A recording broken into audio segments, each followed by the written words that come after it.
Well, hello everybody. How you guys doing? It's time for another story. I hope you're excited. This is from our friend AKBH Writer, Dr. Jekyll and Mr. Niceguy. Ooh. Let's get into this one, huh? Hey, Moonhorse. Hi.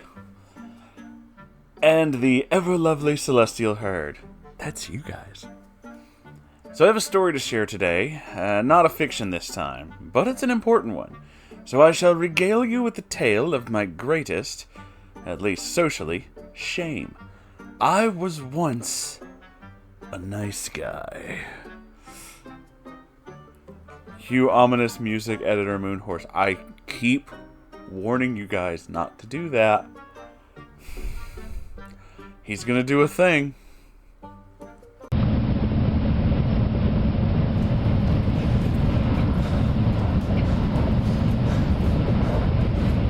Fuck you. Now, I think I want to preface this story by going into a little bit of pseudo-psychology lesson on nice guys before anything else. I think there are 4 phases to nice guys. Phase 1 is your larval nice guy. They're all about, why don't women like me? I'm nice.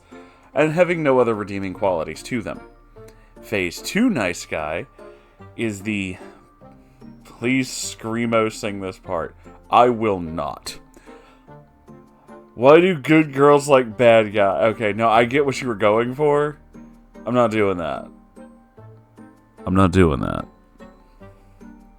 This phase is where the nice guy gets it in his head that all girls just want a bad boy, not a nice guy like me.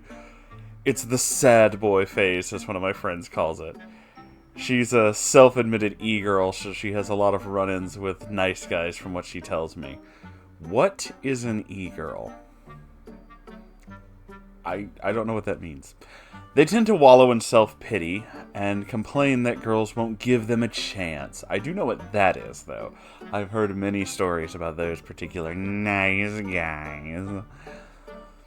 Phase 3 is what I like to call the grass snake. Why? Well, because they're a snake. They're pitiful people, and the grass snake, compared to the other species, really isn't anything to bat an eye at. They're your classic manipulator, and they usually try getting with a girl through the pretense of being friends first, and they badmouth any boyfriends their targeted girl may have in an effort to break them up, going off the idea that he can comfort her and get in there while she's emotionally vulnerable. Classy. And at last we come to phase 4. I'm sure you've all heard of the nice guy turn before. When a nice guy snaps at a girl for rejecting him and goes all, we live in a society, on the unlucky woman. I am so happy that you referenced that meme. I love that so much. At this phase, they have now opened up several avenues to choose an advanced class. Those include, but are not limited to, the neckbeard, the MGTOW, and the incel. Now, I left white knighting out of these 4 phases because, like a lot of traits of neckbeards, white knighting is not exclusive to the nice guy, nor does every nice guy have to be a white knight. So, AKB, I pretend to hear you say, what phase of nice guy were you? Well, I'm gonna pretend I'm glad you asked.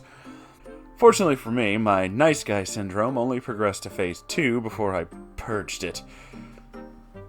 Fortunately, I stopped it before I went down a very bad road. Alright, with that lesson out of the way, let's get into the cringe that was my adolescence. There's a short list of people involved in the first story. AKB, myself, regretting everything in this story. H, one of my best friends at the time. A, one of my other best friends, turned out to be a dick. R, the unfortunate girl that probably knew that I was into her and did not like that. In the latter days of primary school, I think I was year 6 when things really kicked off. For non-Brits, that's around ages 10 or 11, if I remember correctly. But I had essentially developed a crush on a peer that I had only known think about year 4. This was R.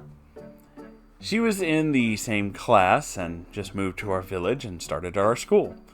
I can't say exactly when, but I did start to like her, even though I'd never really spoken to her, and nor did I look her way that much. Basically, I had the one-itis. Gateway issue that leads to obsession if left untreated. Oh yes, the dreaded one-itis. I've heard that term before. One of my other friends at the time was dating her friend. It was that time when us kids were getting into the idea of having relationships. He said he'd ask her out for me, came back a short time later and told me that she said yeah. I was way too anxiety-ridden to ask her out myself, and I believed him about it until my cousin told me the truth, and that was not the case. If you've read or heard my story from a while back, Damaged But Still Here, you know that I don't really trust people. Stuff like what my friend did here with lying about it, regardless of his intent to spare my feelings or help me or whatever, yeah, that contributed to me losing my trust in people. So, I think this part happened in year 6. H asked R out. At the time, I didn't like this at all. I was only a phase 1 nice guy at this point, but I think I dipped a little more into the latter phases of the syndrome, and I really hate my actions here. So I managed to win this big diamond-shaped piece of glass on a slot machine during the summer prior. When we get back to school, I eventually confided in A that I actually liked R. He in turn confessed that he also liked her. However, he said that he was willing to help me get with her. I came up with the convoluted and frankly idiotic idea that I could give her that diamond-shaped piece of glass and she'd somehow fall in love with me and dump H. I gave no consideration for H's feelings, or R's, and only focused on what I wanted with my ideas to get her. Honestly, if I could go back in time to then, I'd beat my dumbass self until he knew it was wrong and gave up on it. Guess part of me did feel bad about doing it though, because, well, I never acted on it. Maybe I was too scared, or a part of me just didn't want to do that to H. At the end of year 6, my class ended as friends, and I went off into another secondary school. Different from my friends. During that time, turns out A went and told H about what I almost did. He turned H against me, and H attacked me on social media. I think he had a right to be mad, but A was showing his real colors, and A was a manipulative asshole by throwing me under the bus, since they were still friends, and as far as I knew, A still liked R. After a while, I and some others, including my cousin, managed to calm things down enough for H and I to patch things up. I went to a friend's birthday the summer after that.